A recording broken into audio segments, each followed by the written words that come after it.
This is how to crochet half double crochet in between stitches. It's the same as the half double crochet, but instead we are going to make the stitch a little bit thicker by working in between stitches.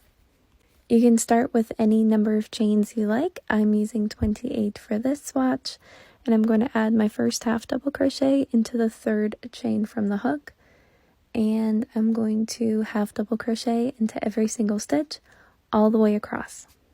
The half double crochet is a very simple stitch, but if you haven't tried it yet, you yarn over, insert the hook into the stitch, yarn over, pull up a loop, and then yarn over and pull through all 3 loops on the hook.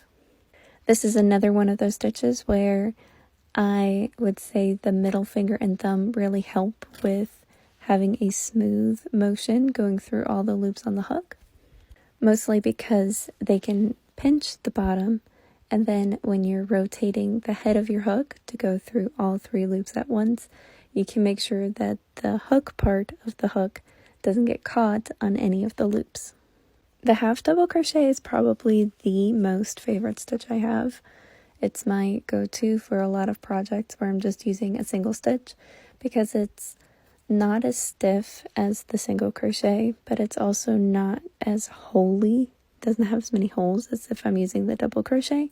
So the half double crochet is really useful for something that you want to be a little bit more drapey, but also you don't want to have any gaps in it.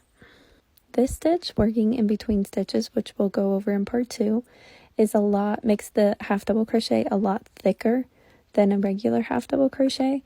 So if you wanted to use cotton yarn and make a hot pad, this stitch is really good for that without making some kind of a complicated hot pad. It's also a really good way to use your leftover cotton yarn.